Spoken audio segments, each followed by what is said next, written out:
Alvarez. Welcome to The Good Soul, a show where we'll have supercharged chats with everyday humans from all walks of life and unpack what in their story will inspire us all. We'll extract the untapped wisdom, distill it, and serve it up to you in all the right ways that will engage, enlighten, and most of all, inspire growth within your soul. I think people are awesome, so join me on this journey through the hearts and minds of ordinary people to uncover the good soul within you. This is The Good Soul. Hello, friend. Welcome to The Good Soul, episode 13. Today's topic is man's search for meaning. A very, very, very powerful and very telling topic, a very endearing and helpful to me in my life. Man's Search for Meaning was one of many self-help books that have had a profound impact on my life, and we're going to get a lot into the book. Right here to my left, I have my friend Christi Kurtz. Welcome, Christi. Thank you very much. Yes, happy to be here. I'm happy to have you. Christi was cool because you got cooliones, man. You walked up to me and you're like, "Can I be on your podcast?" Let's do this. I love that. I really think you're the only person that has done that, which is really impressive to me. And I was like, heck yeah, of course. But listen, to all of you, while we're on the topic, if you do want to be on the podcast, don't be shy to text me, email me, or call me, because we're always looking for good content. Absolutely. So on that note, Christi is a student at Good Soul Hot Yoga, and that's how we got to know each other. Mm-hmm. She is the newly, I guess you just opened, Foundations Integrative Wellness, which is your, what do you call it? Mental health counseling practice, but, down the road we plan to expand into different wellness areas. So that's kind of why I started it with the wellness aspect versus just counseling. Okay, that's fantastic. And you're young. You're not even 30. We're getting it done. Yeah, I know. I love that about you. I opened my first business, my first retail store. I was 28 years. Oh, no, my first one, I was actually 18 years old. It was a little boutique my sister and I opened. But very cool. Yeah, some of the best lessons. Mm-hmm. I mean, we hear all this, and obviously you went all through school and whatnot, but I didn't. And I always kind of beat myself up over it that I didn't finish college and I don't have a degree. And all of a sudden now, every superintendent and kind of like soccer mom is out there saying, who says you need to go to college? You can jump right into a career or trade. That's what I did. Yeah. But even though you do have your degree, I still think you're young, and I'm very impressed by what a lot of young people are doing today. So hats off to you. Thank you. So I'm going to get a little bit into the history of the book Man's Search for Meaning by Viktor Frankel.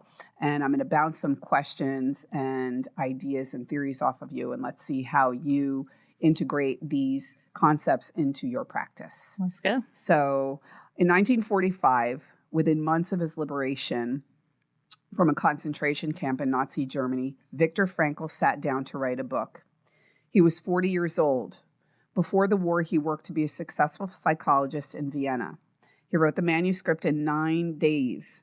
Although the book tells the story of the unfathomable horrors and suffering he endured as a prisoner at Auschwitz, Dachau, and 2 other camps, the primary purpose of the text is to explore the source of his will to survive. This book is divided into 2 parts. The first part is his experience in the camps and his observations of the people around him. Mm-hmm. And 2 is a concept he came up with called logotherapy. The book went on to sell over 10 million copies in 24 languages. When a piece as powerful as this comes into our lives that helps to improve it in any way, we want to share our knowledge with others so they too can benefit. This is why we're sitting here today doing the Good Soul podcast, to take all of these kind of bits and pieces of wisdom that we've learned and share it with the world, kind of distill it and serve it up to people in ways that they can kind of digest and pick and choose. Right. So when we first spoke, so we knew you were going to come on, and then about a week ago I said, so what are we going to talk about, right? What are we going to talk about? And the first thing you said was Man's Search for Meaning. Yes. Which, I mean, bing!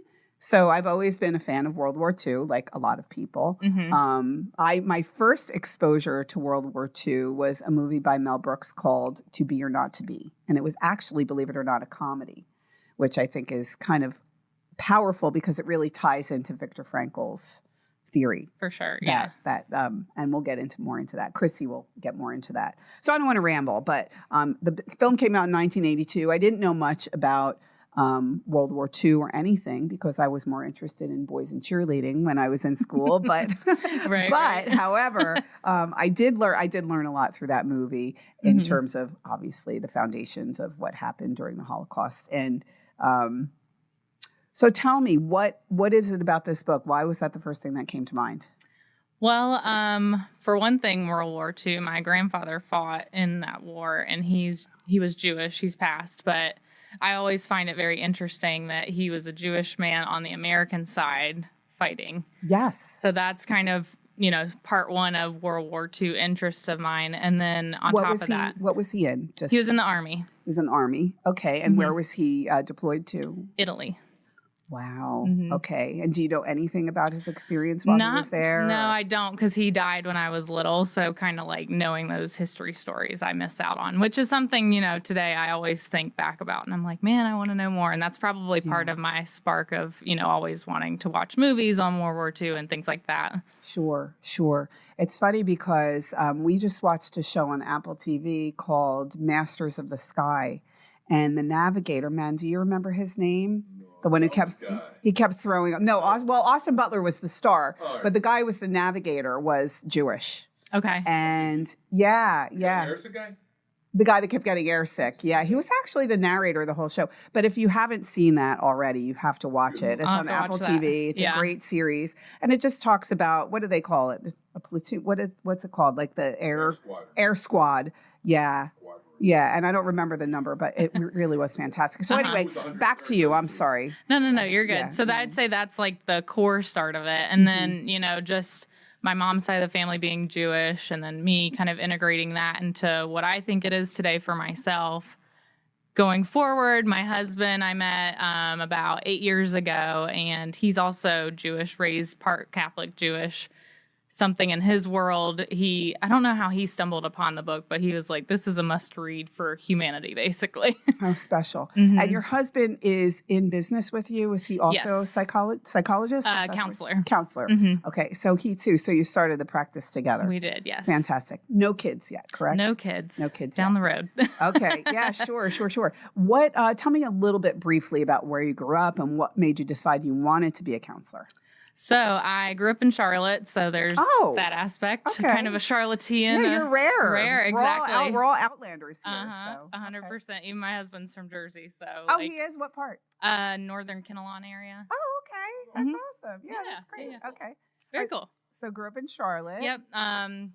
Nothing really eventful as far as life goes. My parents did divorce in middle school, so, some difficulties there, but... Other than that, just kind of going through the motions of school, and I danced for a long time and then explored some other sports come high school time. So, okay, what style of dance? All kinds. My favorite was tap, though. Oh, no way. That's really cool. Where'd you go to college? I went to Wingate University, so kind of other side of Monroe. Okay. Towards the beach. Awesome. Okay, that's great.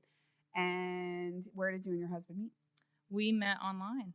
No way! Yeah. I like those stories. I do. I think that's really cool. I'm watching Love is Blind right now. And, everybody says it's not natural. And I'm like, no, it's no different than Match or an arranged marriage in India. It's kind of the same thing. Like, it works for different people. Yeah. Molly and Squeaky met on, what was it, Tinder? Or I don't remember what. But I understand, but they're pushing it to get married within what a month. I know. On the show? I love Love is Blind. So listen, coming up, we're going to highlight 5 key points in the book, Man's Search for Meaning by Viktor Frankel. And I promise you, they will change your life. So do not go away. We will be right back on The Good Soul.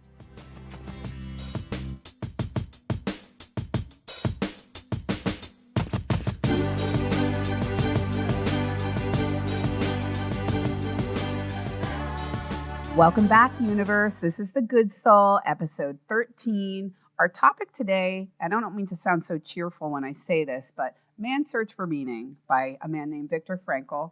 The book was written in 1945. Viktor Frankel survived insurmountable and some unthinkable atrocities in 4 different concentration camps in Nazi Germany. and has come out to write a fantastic novel that has broken many milestones. It's been printed in over 21 different languages and has saved countless lives. And if you have not read Man's Search for Meaning, I highly recommend picking up a copy. And if you're not a reader, go on YouTube and just listen to the summary because it's worth it. Mm-hmm. It's worth it. I have to my left here, once again, Christi Kurtz. She's a friend, a student, and she is the owner of Foundations Integrative Wellness right here in Mooresville. Right here. Right here in Mooresville. Doing our So thing. she's taking new patients. So anybody that needs to get your head checked, she's your girl. I have full faith. So we're going to go over 5 different takeaways from this book for the rest of the remaining 3 segments. I'm going to read passages and kind of like my take on things. Mm-hmm.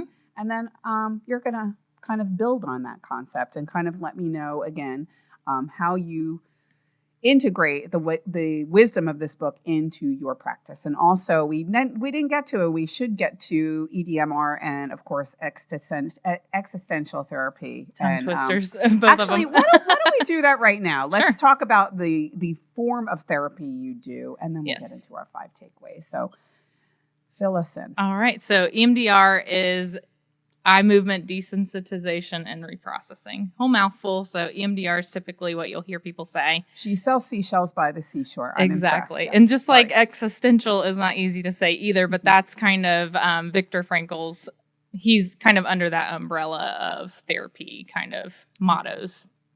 Okay, we talked about logotherapy. Is Mhm. existential and logotherapy, which is logo is Viktor Frankel's. Is that kind of tied together? Exactly. Yeah. All in the meaning making of life. And just like, if you think existential crisis, just like the big picture things of life. Okay. So Man's Search for Meaning, it's kind of like an iPod is so easy, it's hard. The overarching message with logotherapy or with existential therapy is meaning, is what purpose, is what motivates us and drives us and keeps us alive. Right. And can save us in crisis. Yeah. Okay. And just kind of the notion of the simpler form sometimes is the best answer. Okay. So in other words, we don't necessarily have to sit down. Like I remember at one point, somebody I loved was going through a bit of a crisis and she was having panic attacks. Mm-hmm. And the doctor said, we don't have to lay you down and talk about how your mama didn't give you enough love or what your 3rd grade teacher did to you or how you were bullied and embarrassed and somebody pulled your pants down in the middle of gym class. We don't have to go over all that stuff. We can kind of keep it plain and simple. Is that something? Existential, yes. That's kind of, you stay in the present moment and look forward to things. You don't necessarily dig into the past. Whereas EMDR, that's where the past work comes into play. Okay. How did you decide on these 2 methods? What inspired you? So trauma work is really important to me. I think, there's a lot of diagnosis out there that people are, getting labeled with. But if you really dig down to it, it's probably trauma in the past. And that's the big thing with big T trauma versus little t trauma. Big T is kind of your classic, you've gone to war and experienced an explosion or something of that nature. Whereas little t trauma could be something like a girl got a sandwich stolen on the playground. And when I went through training, that was something that our trainer talked a lot about. He was like, it took one of my clients longer to process through the sandwich being stolen than a more traumatic event later in her life. Because at 5, it's much more traumatic. And she felt that betrayal and those emotions that go along with a 5-year-old, less tools in your toolbox, so to speak, to handle it at that age versus later in life. You have other things to kind of pull from. Sure. To work through it. And to me, it's all relative. Mm-hmm. We can make fun of the beauty queen in tears, right? But Yeah. the reality is her emotions are just as valid as the person who did suffer through, something such as Viktor Frankl did. Right. It really is all relative. Mm-hmm. Okay. And did you figure that out while you were in school, what methods you would go at? Or did you go into school with those 2 goals in mind? Started while I was in school. So when I started my program, kind of the first thing they wanted us to talk about and write papers on was, what is your philosophy on how people change? Because if you don't believe people can change, therapist probably isn't the best form of career for you. Okay. Because that's what we're in the business for. We're trying to help people make changes, whether it be to stop using drugs or alcohol or to lose weight or to, just learn how to be in a job setting. Learn how to be happy. And learn how to be happy. Learn how to be happy. Mm-hmm. That's a biggie. Mm-hmm. Okay. So we're going to kind of keep weaving questions in and out about your experience and your kind of why you're tethered to this genius book we call Man's Search for Meaning. So again, we're going to get back now to our 5 takeaways. So I'm going to read my first and strongest takeaway from the book. Number 1, we always retain the ability to choose our attitude. I'm going to say that again. We always retain the ability to choose our attitude. Frankel was a keen observer of human behavior and thought. One of Frankel's most profound observations was this, and I quote, "We who lived in concentration camps can remember the men who walked through the huts, comforting others, giving away their last piece of bread." I'm going to get emotional here. "They may have been few in number, but they offer sufficient proof that everything can be taken from a man but one thing, the last of the human freedoms, to choose one's attitude in any given set of circumstances, to choose one's own way. Frankel and his fellow prisoners had everything stripped from them, their families, friends, jobs, health, possessions, even their names and the hair on their bodies. But there was one thing that remained truly their own. This is what Stoic philosophers refer to as our inner discourse or guiding principle. Namely, I'm going to say this again loud for the people in the cheap seats, we get to choose how to react to any given thought, emotion, or set of circumstances. In what ways can you help to influence those who feel helpless in any given situation? In other words, back to what you were saying, can this be taught? Mm-hmm. You believe this can be taught? Yes. And that's some of it I've influenced with CBT therapy, so cognitive behavioral therapy, and that's where a lot of you learn how your thoughts are affecting you. And so that's where Frankel's talking about where in between stimulus and response, we have a choice to make there. You're quoting him. Mm-hmm. Mm-hmm. I know my man. You know your Man's Search for Meaning. Yes. And so that's, powerful in that knowing one, yes, we can change it, and 2, there are tools to do that. And that's where CBT can be very helpful for people to learn to interrupt that pattern because we think it's automatic. And yes, it is because it's our pattern in our brain, which is why I love EMDR because it breaks that up in our brain to where we can change that pattern and make differences because there is possibility to change it. Okay, let's bring this down to street level. Mm-hmm. I'm home. I'm a soccer mom. I'm busy. I don't know that I'm ready to go to therapy. Are there tools and ways that we can explore this type of therapy, maybe on our own? Not taking away from what you do. Yeah, no, absolutely. For I'm sure. Curious. Yeah, so for CBT, I would recommend something about just starting to pause in between the stimulus and the response. Because if we don't know how to pause, how do we interrupt it? Yeah. So that's even like the first part of pause and acknowledge, okay, this is what I'm responding to, and I'm going to reel it back. Okay. So in other words, when you back your car into the mailbox and you put 2 scratches on the side of it and your husband notices and tells you need to slow down, rather than me wanting to scratch his eyeballs out, I just need to take a deep breath, right? And he needs to take a deep breath and understand that accidents happen. So and I'm being funny, but this happened yesterday. He found a scratch fresh on your mind. Could you tell? Could you tell? Yeah. Anyway, so yeah, but I like that. Just taking a beat, in other words. Yes, 100%. Okay. So I'm going to continue on. Even though conditions such as lack of sleep, insufficient food, and various mental stresses may suggest that the inmates were bound to react in certain ways, the final analysis, it becomes clear that the sort of person the prisoner became was a result of an inner decision and not the result of camp influences alone. So consider camp influences, guys, like real life, like work, people that annoy you on the street. Yep.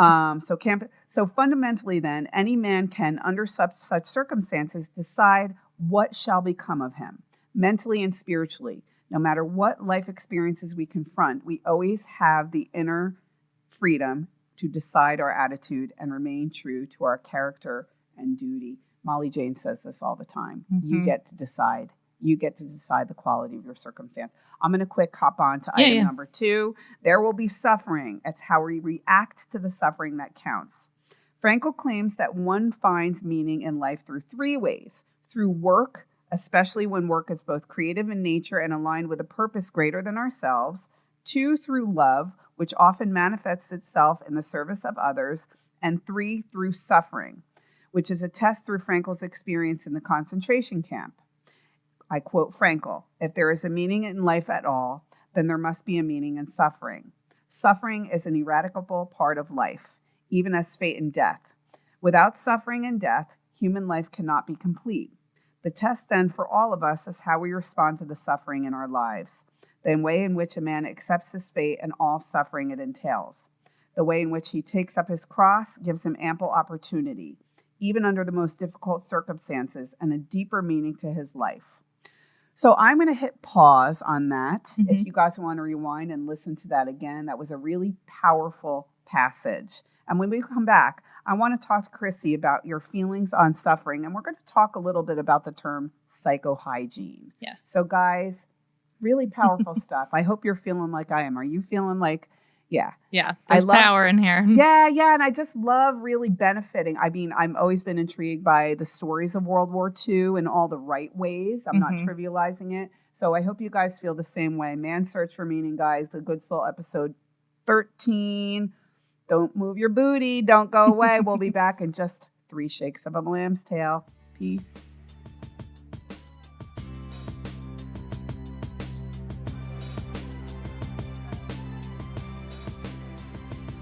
Welcome back, Good Soul fam. Thanks for being here. Episode 13, we are talking Viktor Frankel's World War II epic book, Man's Search for Meaning, that has broken major milestones throughout the history of self-help, especially obviously in the modern world. The book was written in 1945. So we left off on our last segment talking about how there will be suffering. And it's how we react to suffering that counts. And that kind of ties into what we talked about earlier. And can this be taught, and kind of finding that space. What was the quote?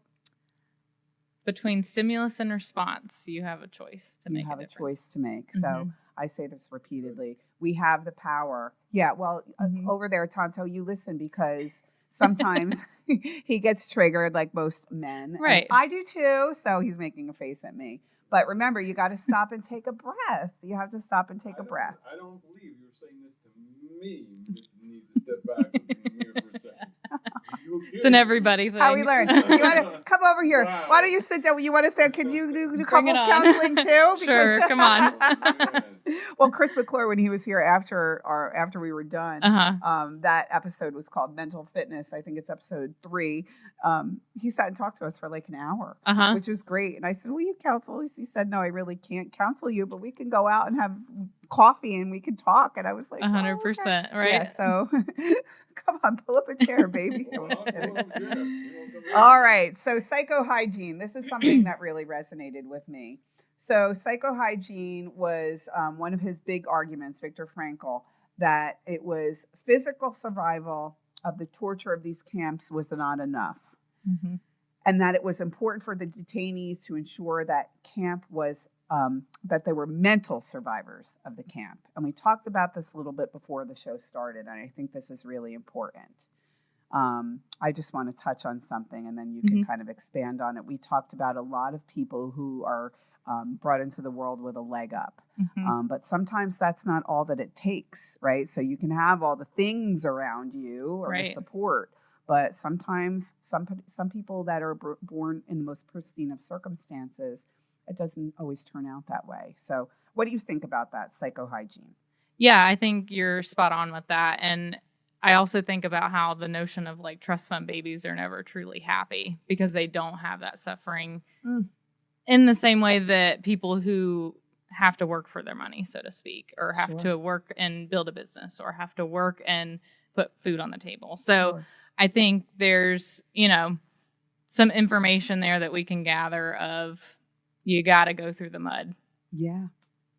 I had a conversation. I love Beyonce's new album, Cowboy Carter. I think it's brilliant, which led me to talking about Homecoming.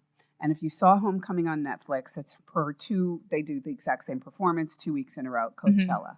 Okay. So this was probably Coachella, I think maybe 2019, 2020, I'm not sure. But if you guys want to watch something great, watch Homecoming on Netflix, and you'll see truly some magic. So back in like the early 00s, I would always go see Madonna. I would invest $1,000 into a ticket, and I would sit at the front row, and I would go by myself. And it's genius. It's performance. It's Cirque du Soleil meets Versace meets her singing. And she always used to say, "I'm not the best singer, I'm not the best dresser, but I know how to tie it up and put it in a package." And she did. And despite what's going on with her now, which I'm judging nobody, whatever makes her happy, I was comparing the Madonna performance to the Beyonce performance. And I don't know why this bubbled up in my heart, but I think where Beyonce has the advantage is, I mean, there's no question in terms of singing and dancing abilities. There's definitely more raw talent in Beyonce. Maybe not dancing, but definitely singing. But beyond that, Beyonce had this like power of, and maybe not her directly, because Beyonce could have been raised like in a middle class, had the perfect life. I don't really know too much about her. I don't think she grew up in the skids. But she had like the history of the Black plight behind her, which she's very much used to her advantage. And if you go to a place like New Orleans and you study like the voodoo culture and Congo Square, and you feel what it feels like, you feel the beauty that they've turned their pain into. Have you been to New Orleans? I have not, no. It's like it can't be manufactured. And she captures that. She captures that in Homecoming. And if anybody's at all a fan of New Orleans or has been to something like Jazz Fest, you can feel that like that's something that I wish I had in a way. There's an essence to it. And I think manufactured makes, it's a good way to highlight that, because you can't manufacture the happiness. You can't manufacture the suffering. Like you go through what you go through, and that's the pureness of it. And you can't imitate pureness. Yeah. That's and this is the whole idea behind not only the success of the book, Man's Search for Meaning, but the message of the book in Man's Search for Meaning is to find purpose. My father used to say, I'm sure in every religion, there's some type of passage that says, turn your misfortune for good. Turn it all for good. So let's talk about the power of purpose. This is our third key takeaway. Frankel observed that those prisoners who survived found a way to endure, always had a greater purpose that carried them onward through difficult conditions. For some, it was a child who was sheltered away in some distant country who was waiting for them upon liberation. For others, it was a spouse or a family member. For others, it was an unfinished task or creative work that required their unique contribution. Frankel and his friends were constantly on watch for fellow prisoners who lost their purpose in life. This is so powerful. It's like I have such a lump in my throat. So think about your kid is waiting for you. We're going to get a little bit later into his love for his wife, and we talked about this before the show. But I'm going to quote Viktor Frankel. The prisoner who has lost faith in his future was doomed. With his loss on belief in the future, he also lost his spiritual hold. He let himself decline and became subject to mental and physical decay. While working in a camp hospital, Frankel noticed the death rate spiked between Christmas and New Year's in 1944. He attributed the dramatic increase to the number of prisoners who were naively holding out hope for liberation before Christmas. As the end of the year drew closer, it became clear that their situation was unchanged, and they lost courage and hope. In turn, it impacted their power of resistance and their ability to survive. So, in Viktor Frankel's case, he talks about his love for his wife, his power of purpose. Do you use that power of purpose at all? And do you try to extract that from your clients when they come in? I do. And I do it through the method of using some of the EMDR stuff too, because logotherapy and existential doesn't give you tools, so to speak, to grasp on as a therapist to work with a client. So client wants to come in, they want actionable things that they can actually process through and work on. So with EMDR, that's how I kind of use as a vehicle to get there. And by that, I can help them change their story within whatever they're trying to reprocess, whatever trauma it is or whatever bad experience they had. They can then go through that and make new meaning out of it. and they can then find something new to hold on to. So it's like this adaptive information processing is what they call it. So you might not be able to make a memory positive, but you can neutralize it to where it's not affecting you and overwhelming you on a day-to-day basis. Okay. And hopefully these purposes, right, these things that we're tethering our child, our love, they're the ones, that's what's keeping us alive, basically. Right. And I was thinking of like an image of like the guy in the mine, like going towards the diamond treasure thing, but he stops right before he gets to it. Yeah. So it's kind of, it kind of reminds me of his quote of people dying before Christmas or around New Year's because they had this like end goal, but didn't know how to keep going past that end goal. And they're like, phooey. Christmas came and went, and I'm not with my family. Right. Okay, number 4. The true test of our character is revealed in how we act. Frankel comes to the conclusion that there is no general answer to the meaning of life. Each person must answer the question for themselves. We find our own unique meaning based on our circumstances, our relationships, and our experiences. Life is essentially testing us, and the answer is revealed in how we respond. We need to stop asking about the meaning of life and instead think of ourselves as those who were being questioned by life, daily and hourly. Our answer must consist and not talk in meditation, but in right action and right conduct. Life ultimately means taking responsibility to find the right answers to its problems and to fulfill its tasks, which it constantly sets for each individual. Therefore, the meaning of life is not found on some mountaintop, but rather it is revealed daily, hourly, in our choice to take the right action and perform our duties and responsibilities. In Man's Search for Meaning, Frankel's wife gives his life meaning and his goal of being reunited with her. While he is in the concentration camps, he is sustained by thinking about her and talking to her in his mind. This is one of my favorite quotes of any book. In the history of forever. I've written this down in many journals. I screenshot it every time it comes up. And I quote Viktor Frankel. For the first time in my life, I saw the truth as it is set into song by so many poets, proclaimed as the final wisdom by so many thinkers. The truth is that love is the ultimate and highest goal to which man can aspire. Then I grasped the meaning of the greatest secret of that human poetry and human thought and belief have to impart. The salvation of man is through love and in love. And I have to say this, and we're getting close to the end of this segment, but how I think our love and everything about our relationship, man, how it's changed your physical health and how it's changed my life and allow me to flourish. Do you hear me? I'm talking to you. Sorry, sweetheart. You're She's ruining like the confessing. moment. I'm going to ask you. No, that's okay. We're getting close to the end. Listen, sit tight. As my husband, I'm trying to have this powerful moment with him, and he's worried about the clock. Sit tight, sweet friend. We'll be back. And on this break, I'm going to pummel my husband, and then we return. We will talk more about lesson 5 in Man's Search for Meaning. Don't go away.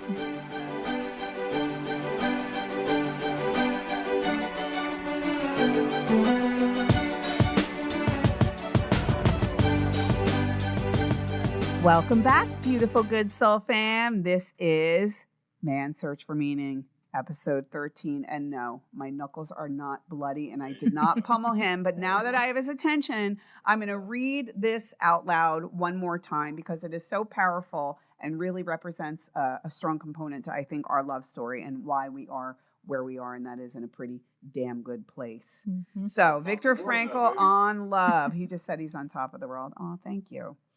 For the first time in my life, I saw the truth as it's set into song by so many poets, proclaimed as the final wisdom by so many thinkers. The truth that love is the ultimate and highest goal to which man can aspire. Then I grasped the meaning of the greatest secret of human poetry and human thought and belief have to impart. The salvation of man is through love and in love. And I'm looking at my beautiful, sweet, amazing husband who... Looking back at you. He's looking right back at me. I wish you guys could see what I see. We need a Manny cam.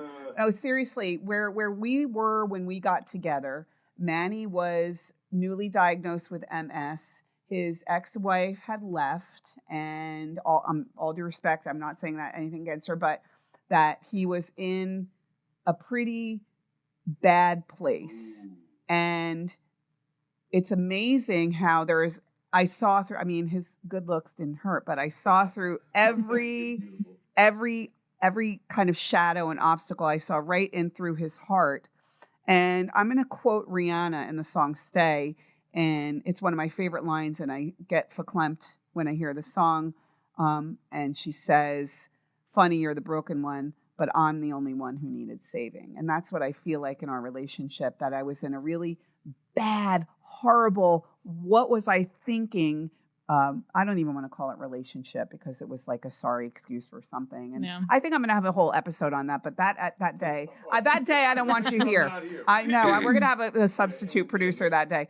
But that he really came in. My father was sick. My mother had just died. And this love story really kind of uncovered and brought out so much good. And what we say to the girls all the time is when you're with somebody, you want them to make you better. And that's kind of what this strong force. I mean, what a force it is.